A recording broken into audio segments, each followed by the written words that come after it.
همون کشوری است که سفارت متعلق به اوست.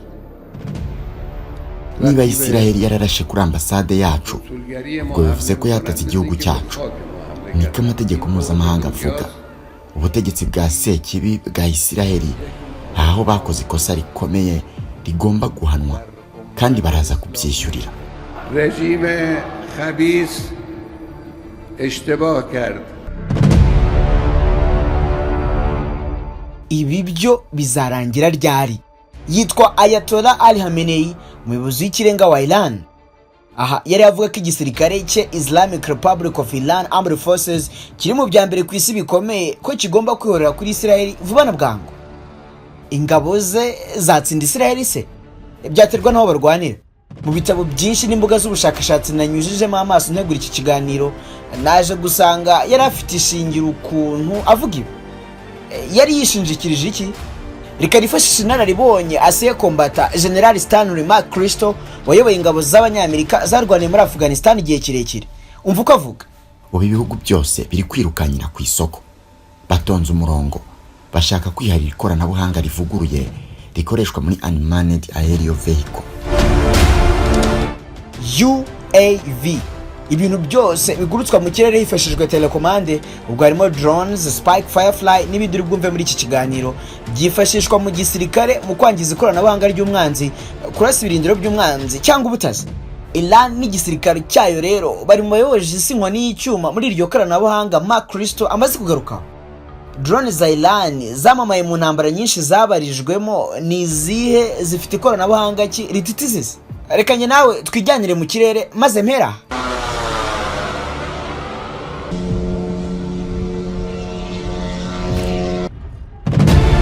Iyi yitwa Muhajir 10, ntisanzwe, ifite ikoranabuhanga rijya gusa neza n'irya MQ-9 Reaper y'Abanyamerika, iri mu ziyoboye izindi mu ikoranabuhanga mw'isi nzima. Muhajir 10 ishobora kwikorera ibiturika bifite uburemere bw'ibiro 300, iranyaruka cyane kuko ifite umuvuduko uteye ubwoba wo kogoga ikirere kingana n'ibirometero 210 mu isaha imwe gusa, ubwo bivuze ko igenda amayiri 130 mu isaha imwe. Ku bijyanye na moteri yayo, Muhajir 10 ifite ubushobozi bwo kubika litiro 450, ni ukuvuga galon 120 z'amavuta, ibintu biha ubushobozi budasanzwe bwo kumara igihe kirekire mu kirere, igihe kirenga amasaha 24 irasa ibisasu itata cyangwa igana ku birindiro by'umwanzi ngihashwanyukira. Iyi drone kuva yasohoka ejo bundi mu kwa 8 2023 iri mu bikoresho by'intambara bituma Netanyahu n'igisirikare cye cya IDF badasinzira. Kubera iki? Iyi igendera ku butumburuke bwa metero 7,000, ni ukuvuga feet 4,350 kugeza ku birometero 2,000 cyangwa se amayero 1,242. Bisobanuye ko yagera muri Isiraheli biyoroheye cyane kuko ikoranabuhanga rya Isiraheli ririnda ikirere ridafite ubushobozi bwo kwitahura.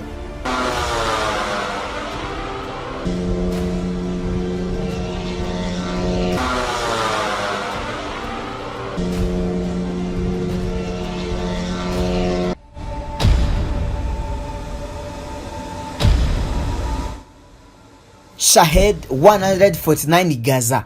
Iyi ntwaro ni ya kabiri mu zikomeye ziri mu bubiko bw'ishami ry'igisirikare cya Iran kirwanisha drone.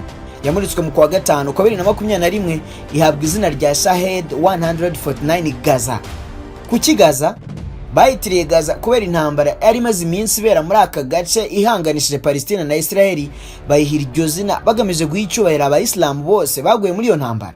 Iyi drone y'Abanya-Irani igereranywa na MQ-9 Reaper y'Abanyamerika kuko ifite ubushobozi bwo kogoga ikirere igihe kiri hejuru y'amasaha 28, ishobora kandi gutumwa ku birometero 2,500 cyangwa se mayiro 1,562. Ifite umuvuduko wo kwirukanka ibirometero 340 mu isaha imwe, yakwikorera bombe 130 icyarimwe, inikorera ibikoresho bya elektronike bipima ibiro 500. Shahed 149 Gaza iri muri drone nke zifite moteri yo mu bwoko bwa turboprop, ifite ikoranabuhanga riha kudatahurwa byoroshye n'umwanzi. Igihe Shahed yamurikwaga cyari ikigurutswa mu kirere cya mbere Iran igize gifite ubu bwoko bwa moteri iboneka hake mu isi.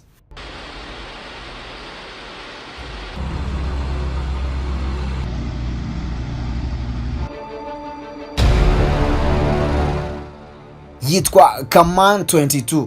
Kugera muri 2021 yari yo drone yoboye izindi mu bunini mu gisirikare cya Iran.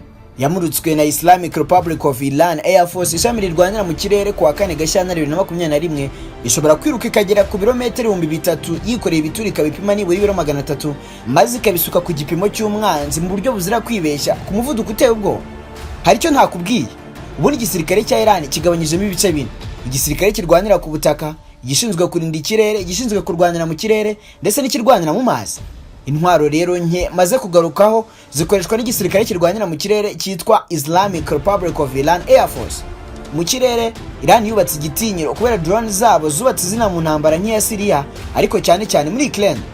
Ushobora kuba utarabyumviseho, ariko mu kwa 8 kwa 2022 perezida wa Ukraine yatatse igihe kirekire avuga ko abasirikare benshi ba Ukraine basiriye ku icumu bigizwemo uruhare na drone z'ubwiyahuzi za Iran Uburusiya bwariho bukoresha muri intambara.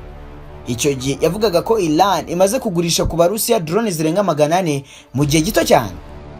Ubundi Islamic Republic of Iran Air Force yoborwa na Brigadier General Hamid Vahed. Uretse drone nakubwiye hamwe n'izindi nyinshi ntagarutseho, Hamid Vahed n'igisirikare cye kirwanira mu kirere banafitiye intwaro.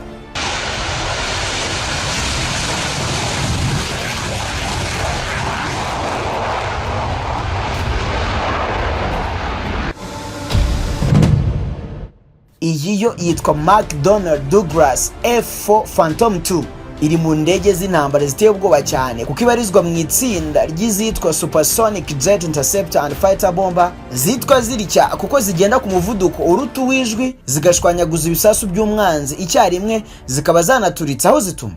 Ishobora kwikorera intwaro zipima toni 8 n'ibiro 400, ikaba yarasa ku butaka cyangwa se ku zindi ndege baba bahanganye mu kirere. Iyi kandi ifite ibibunda bya muzinga birasa amasasu manini cyane byitwa M61 Vulcan, bifite ubushobozi bwo kurasa amasasu 2000 mu gihe cy'umunota umwe gusa. Uretse inkubwiye kandi bafite F14A Tomcat, Mirage F1BQ, Su-24MK n'izindi nyinshi z'ikoranabuhanga ryanyu. Bafite kajugujugu z'intambara nyinshi cyane mu moko menshi kandi agezweho, n'ubundi bwoko bwinshi bw'intwari igisirikare cyose kigezweho kigomba kuba gifite ntagarukaho mu kanya gato nk'aka mba mfite. Abasirikare 37 nibo byatangajwe ko Brigadier General Hamid Vahed ayobora, nubwo kenshi amakuru n'imibare batangaza bikunze kuba biri munsi cyane y'ibihari. Iran iri mu bihugu bitanu bya mbere mu isi bifite misile nyinshi kandi zikoranabuhanga rigezweho. Izi misile zagiye zandika izina rikomeye mu ntambara nyinshi zabarijwemo, gusa nyemerera mpera.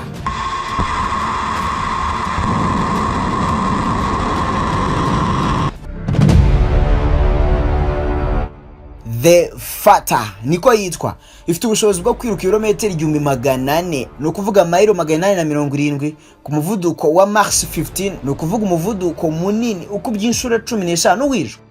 Bafite kandi ibisasu bindi bikomeye bizwi nka Shahab 1, 2, 3 ndetse na Shahab 5. Mwibutse turi kuganira ku buhangange bw'igisirikare cya Iran kiri ku mwanya wa 14 ku isi, kikaba ku mwanya wa mbere mu burasirazuba bwo hagati. Jubundi nitwa Eric Rukundo Sage Direct. Si byose amateka, politike, ikoranabuhanga, ubuzima n'izindi ngingo nyinshi nizo tuganiraho kuri channel. Erega ubwo naguhaye ikaze.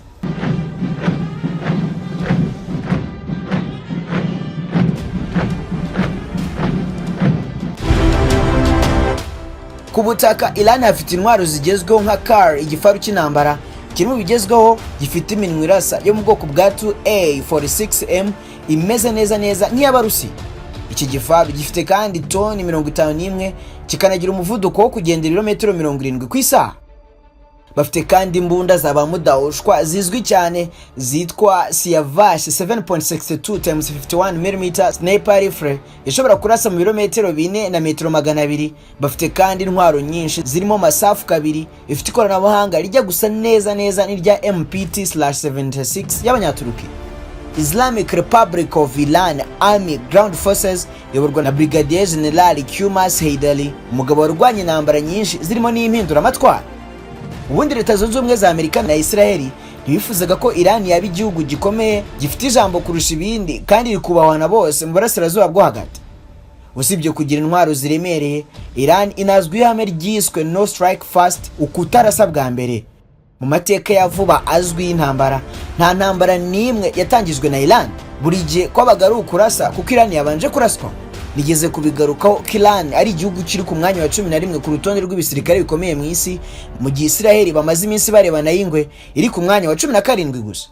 Iki gisirikare gifite abasirikare 610 bari mu kazi icyarimwe biteguye kujya mu ntambara aho bayihamagarwamo hose.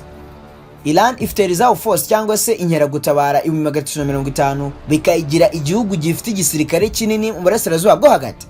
Umutwe w'abasirikare ba Iran ukomeye kandi uteye ubwoba ni uwitwa IRGC, Islamic Revolutionary Guard Corps. Ni umutwe udasanzwe w'abasirikare biswa abarinzi b'impinduramatwara ya Kisilamu. Aba ni abasirikare bagera ku 150 bafatwa nk'urutirigongo rw'igisirikare cya Iran. Uyu ni umutwe ukomeye washinzwe n'umuyobozi w'ikirenga wa Iran Ayatollah Khomeini, ari we wabaye umuyobozi w'ikirenga wa mbere wa Iran nyuma y'impinduramatwara yo mu 1979. Yaje gusimburwa na Ayatollah Ali Khamenei uyoboye uyu munsi. IRGC ni abarwanyi bahabwa imyitozo yo ku rwego rwo hejuru mu gisirikare, haba mu gukoresha intwaro ziremereye, mu kurwana nta ntwaro ndetse no mu birebana n'ubutasi. Uyu mutwe w'abarwanyi nawo ubwawo ugabanyijemo andi matsinda matagera kuri 5. Irya mbere ryitwa Quds Force, aba bakaba bashinzwe ibikorwa byo hanze y'igihugu, ari nabo bakora ubutasi mu bihugu by'abanzi nka Israel, kandi bagatanga imyitozo ya gisirikare ku barwanyi bafashwa na Iran bo mu bihugu by'amahanga nka Liban, muri Hezbollah, muri Syria n'abandi barwanyi nk'abahuti bo muri Yemen. Undi mutwe wo muri RGC ni Basij Militia, aba bashinzwe kubungabunga ituze n'amahoro muri Iran. Kuva mu 1925 kugera mu 1979 ubwo habaga impinduramatwara muri Iran yaguraga intwaro mu bihugu byo mu burengerazuba bw'isi. Ibihano yafatiwe nyuma y'impinduramatwara yo mu 1979 ndetse n'intambara yo muri Iraq byatumbagije ububasha bwa Iran mu kwikorera intwaro. Uyu mutwe w'ingabo wa IRGC rero niwo wahawe inshingano zo gukurikirana ibikorwa byo gukora intwaro muri iki gihugu. Aba nibo bagize uruhare mu gushinga inganda zikora intwaro ndetse no gukora kw'izi nganda. Uku rero ni nako Iran yibitseho ububiko butaragira uko bungana bw'ibisasu bya za misile, babasha kwikorera ibifaru byabo, bubaka ibisasu biraswa kure ariko binayoborwa ku buryo bituma kujya guturitsa ahantu rwose bikagutumikira. Bakoze indege z'intambara ndetse bubaka ikoranabuhanga riyobora indege ndetse n'ibisasu biraswa kure rizwi nka radar system. Iran ifite ibifaru birenga 1334, ifite imodoka by'intambara bidatorwa n'amasasu 2345, ikagira ibibunda binini byitwa rocket launchers 1900. Kubirebana n'ubwirinzi bwo mu mazi, bafite ubwato buzwi cyane bwitwa frigate, bakagira ubwato 35 bugenda hasi cyane munsi y'amazi buzwi nka submarine, bakanagira ubwato burenga 100 bucunga inkombe. Mu birebana n'ikirere nk'uko nari nigeze kubigarukaho, Iran yabashije kugira indege nyinshi z'intambara, haba iza kera mu gihe cy'intambara y'ubutita, gusa banafite izigezweho nubwo atari nyinshi nk'iz'abaturanyi babo bahanganye batanakundana urukundo rwinshi aribo Saudi Arabia ndetse na Israel. Iran ifite indege zirenga 510 z'intambara. Ibyo byose rero bikaba bigaragaza ko Iran ikomeye. Iran ikora drone nyinshi cyane zirimo na za zindi bita kamikaze zitumwa ahantu zikajya kwashwanyukira.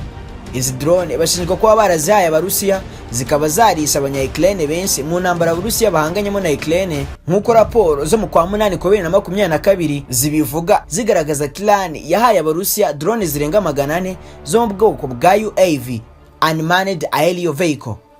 Nk'uko nigeze kubikubwira, mu burasirazuba bwo hagati ziyoboye izindi mu ikoranabuhanga zirimo na misile nyambukiranyamigabane zizwi nka Intercontinental Ballistic Missiles. Kugira ikoranabuhanga rigezweho ku bisasu rero ubwo bivuze ko ari no kugira ubugome buhambaye kuri ibyo bisasu. Muri 2020 ubuyobozi bw'igisirikare cya Amerika mu burasirazuba bwo hagati bwavuze ko Iran ari ifite amoko menshi atandukanye ya za misile kandi zikomeye mu karere kose iherereyemo. Kuva yava mu mpinduramatwara, iyi Iran yakujije cyane ubuhangange bwayo mu burasirazuba bwo hagati, ibasha kubaka igitinyiro ndetse n'ubuhangange muri ako gace. Ibyo rero bakomeje kubiterwa nuko umwanzi wabo wa mbere ari igihugu cy'igihangange cya mbere mu isi aricyo Leta Zunze Ubumwe za Amerika. Igikomeye cyane rero muri ibi byose ni ibisasu bya kirimbuzi Iran ishinjwa kugira, nubwo idasiba guhakana ivuga ko ntabyo ifite. Urebye uburyo iki gihugu cyubatse inganda zikora intwaro, biragoye guhakana ko izo ntwaro nazo itazifite. Ibi byose rero bimeze uku mu gihe Iran ifite gahunda yo gukomeza kubaka igisirikare ku rwego rurenze urunguru, ari nayo mpamvu Amerika ubwayo ihora ifitiye ubwoba Iran. Ngibyo bike muri byinshi waba umenye ku gisirikare cya Iran, Islamic Republic of Iran Armed Forces. Wanyuzwe? niba ari yego reba hasi aho ngaha ahantu handitse subscribe maze ukandeho bigoye kujya ubana natwe mu biganiro byiza bya buri munsi nkutegurira. Ubundi nitwa Eric Rukundo Sage Direct, si byose amateka, politike, ikoranabuhanga, ubuzima n'izindi ngingo nyinshi zo tuganira kuri channel. Naho butaha. Turi mu isi yaho kwambara bifite ijambo rinini kuki abantu bari bukuvugeho cyangwa se uko bari bugufate bakikubona bwa mbere. Bibaho kenshi ko umuntu yakambara neza ariko ntaberwe. Kwambara neza icyarimwe ukanaberwa bishobokera gusa umuntu wambitswe n'ambagariye fashion. Ubu inkuru yabaye kimomo. Tudoda imyenda y'ubwoko bwose, yaba y'abagabo, y'abagore, y'abana n'izindi ngeri zose. Umwihariko wacu turaba mbere mu kudoda costume nziza cyane, mwenda wambara aho kubonye wese agakoma yombi. Si ibyo gusa kuko namwe abakeneye impuzankano uniform, ibyo ni ibintu tuzobereyemo cyane. Tudodera ibigo by'abanyeshuri, abashinzwe umutekano, amaresitora, amahoteli n'abandi mwese mukeneye impuzankano, byose tukabikora mu mabara na size mwahisemo. Ibiciro byo ntibibakange ni nk'ubuntu. Akarusho kandi twigisha kudoda. Dufite abarimu b'inzobere uburyo umunyeshuri wigiye muri Imbaraga fashion mu gihe gito gusa aba ari intyoza ku isoko ry'umurimo. Dufite kandi dry cleaner ifura imyenda y'ubwoko bwose, ntidukangwa n'ibizinga. Uyize uyaza rero dusanga aho dukorera Kicukiro Zimya cyangwa duhamagare kuri izo nimero ziri kuri screen yawe. Imbaraga fashion, we make the difference.